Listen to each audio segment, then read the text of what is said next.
In the small town of Ravenwood, nestled in the middle of a dense forest, there was a creepy hotel known as the Whispers.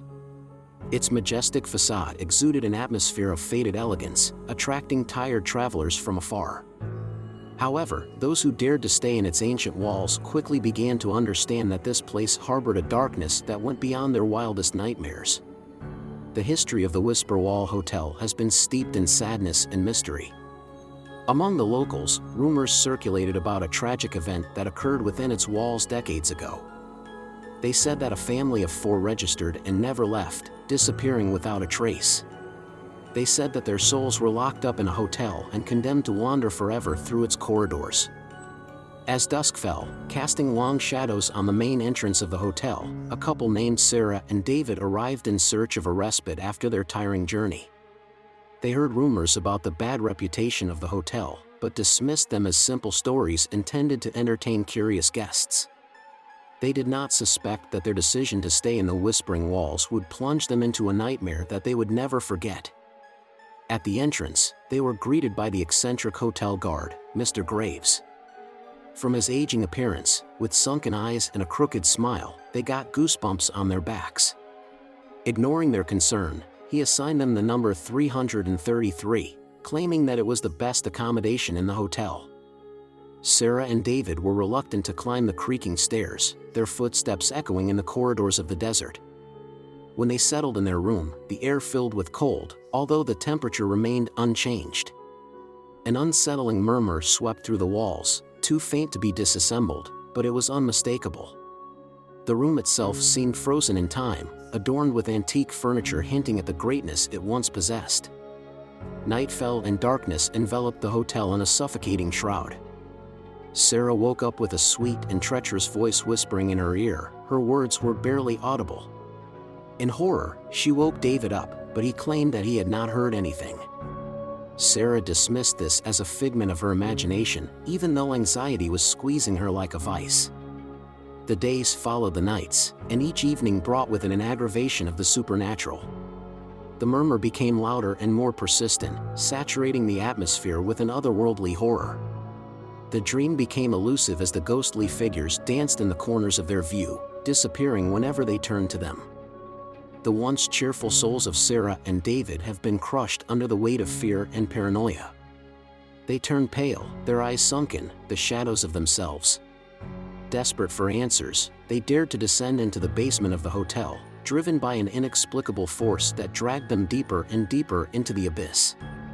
In the bowels of the Whispering Walls, they came across a secret room long forgotten by time.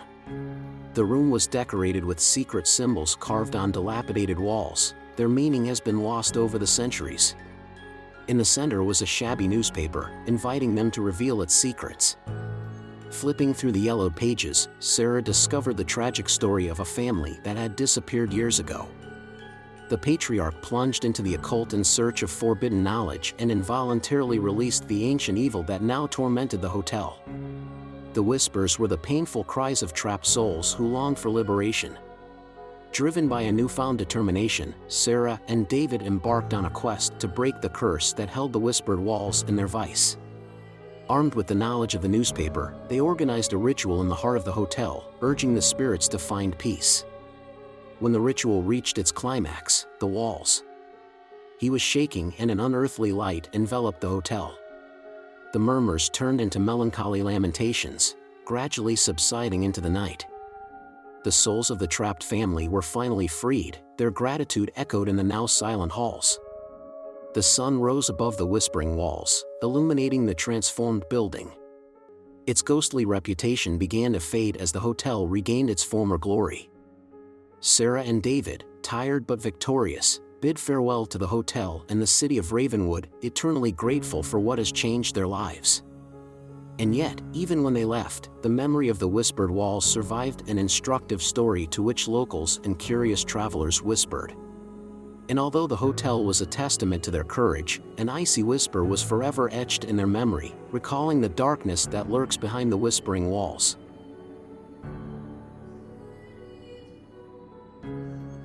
In the heart of the sleepy town, hidden deep under the misty hills, was a large and imposing hotel known as the Ravenwood Estate. Its ornate architecture and imposing presence testified to a bygone era, but its history was fraught with a dark secret. Legend has it that the hotel was cursed, and the source of this curse is believed to lie in the mirrors that decorated its luxurious corridors. The story began several decades ago when the original owner, Mr. Ambrose Ravenwood, was a man mired in vanity. Every morning he looked in the mirrors, obsessed with his own reflection. His ego knew no bounds, and he enjoyed the adoration he received from the townspeople. One fateful day, a mysterious woman arrived at the mansion. She was an attractive enchantress with dark, piercing eyes that seemed to look into the depths of her soul.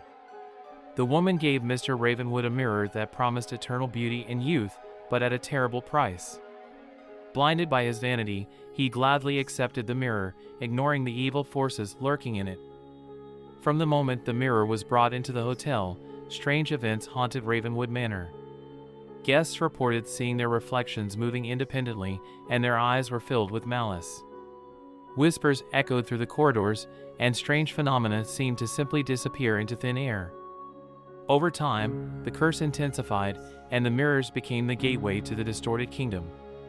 The guests who dared to look at them were trapped in a nightmarish reflection of reality, their souls forever lost in the twisted dimensions beyond. There were desperate screams and muffled exclamations as these unfortunate souls were doomed to wander around the hotel, forever trapped. Rumors of the curse spread, but the appeal of the Ravenwood Mansion remained, attracting thrill-seekers and skeptics.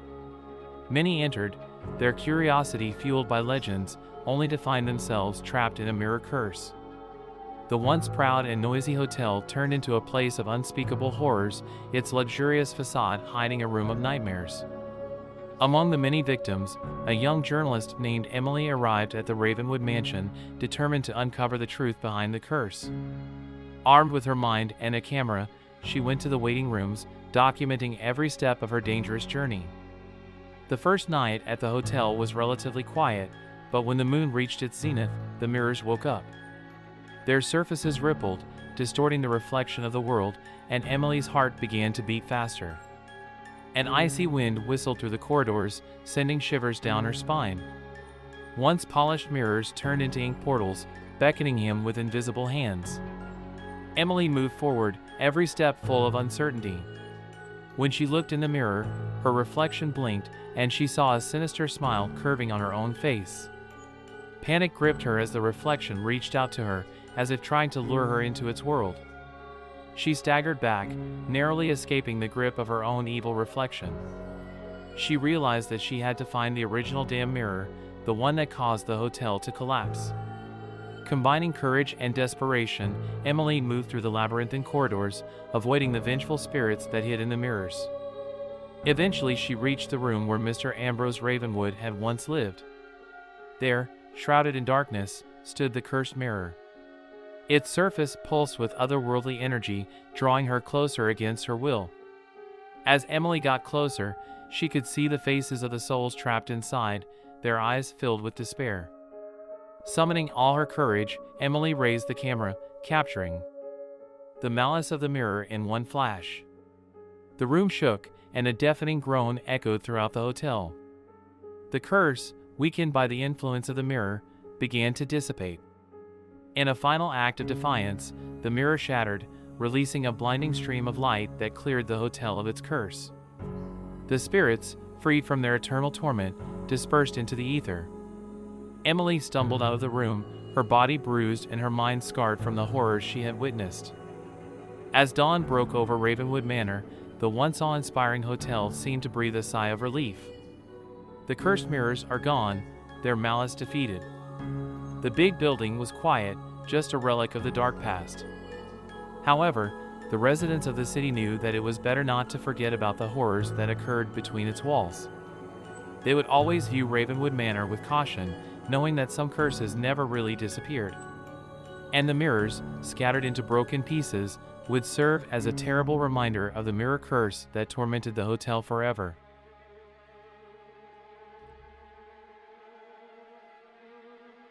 It was an old and sinister hotel located in the heart of a dense and deserted forest.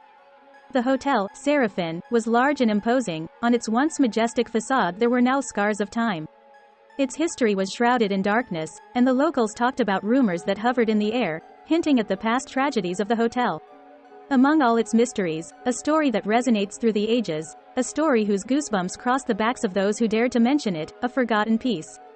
No one could remember how much time has passed since the room was isolated from the world. A mysterious mystery was locked in the heart of the hotel. Some claimed that the room was cursed, while others believed that it was inhabited by the spirits of unscrupulous souls who refused to move on. Despite its dark reputation, the charm of the Forgotten Room was irresistible to thrill seekers and paranormal lovers who were looking to unravel its mysteries. On a cold autumn night, a group of 4 intrepid explorers gathered at the Seraphim Hotel, each motivated by a thirst for adventure. There was Charlotte, fearless leader of the group, always looking for the unknown. By his side was Jack, a seasoned ghost hunter determined to obtain evidence of the supernatural. Emily, a skeptic with a deep curiosity about everything inexplicable, and David, who sought redemption for past grievances, peeked into the darkest corners of the hotel. Upon entering the large hotel lobby, they felt a frightening silence enveloping them, as if the walls themselves were aware of their presence. An old chandelier sparkled upstairs, casting frightening shadows on the faded wallpaper. But the researchers were moving forward, their footsteps echoing in empty rooms. Illuminating themselves with a flickering lantern, they ascended a creaking staircase, each staircase of which recalled the age and decline of the hotel. The corridors seemed endless, along which the doors stretched, behind which the many secrets of the hotel were hidden. But the 4 adventurers paid special attention to one door, a forgotten room. After what seemed like an eternity of wandering, they finally found it, a hidden door at the end of a long, dimly lit corridor. As they approached, the icy cold seemed to seep into the air, making their breath blur in front of their faces. Charlotte reached for the doorknob, paused for a moment before slowly turning it. The door opened with a creak, opening to the gaze room that seemed to exist out of time. The air was thick with dust, and the once magnificent furniture has now been turned into dilapidated remnants of what used to be. In the air hung a feeling of suffocating sadness, as if the room itself was mourning its forgotten past. Emily was the first to notice the mirror, a huge, richly decorated mirror that occupied the entire wall. Its surface was blurred and distorted, and as she looked at it, she noticed something moving behind her, a fleeting figure that disappeared as quickly as it had appeared. She rubbed her eyes, not knowing if what she was seeing was a reality or just a play of her imagination. Jack customized his equipment, seeking to capture any ghostly presence that might inhabit the room. When he turned on his ghost hunting devices, the light bulbs flashed and the temperature dropped even more. It seemed that the room itself was outraged by their invasion. As the researchers continued their investigation, David's attention was attracted by a shabby old newspaper lying on a dusty floor. Its pages were yellowed and written with faded handwriting. He took it and began to read aloud, telling the story of a tragic love that ended in a broken heart and betrayal. This story was about jealousy and rage. About a desperate act committed within the walls of the hotel, Seraphim. It was a story lost in time, but its remains were still stored in a forgotten room. When David finished reading, there was a deafening silence in the room. The air became heavy and the temperature dropped. The shadows danced on the walls, taking grotesque shapes that seemed to mock the living. A deep feeling of fear swept over the researchers, and they realized that they had awakened something ancient and vindictive. A murmur filled their ears, at first faint, but every moment it grew louder and louder. The room itself seemed to be pulsating with evil energy. Panic invaded their hearts when they realized that the room was alive and that it coveted their showers. In a desperate attempt to escape, they rushed to the door, but it slammed with deafening force. They hit her to ask for help, but their pleas went unanswered. The room engulfs them, enclosing their souls in their suffocating arms. To this day, the hotel, Seraphim, testifies to the horrors that lurk in a forgotten room. The inhabitants avoid the place, fearing to awaken the sleeping evil that inhabits its walls. Some claim to have heard the painful cries of the trapped explorers, their souls forever attached to the room they were looking to discover. Thus, the Seraphim Hotel remains an obsessive reminder of the dangers that lie in wait for those who dare to slip in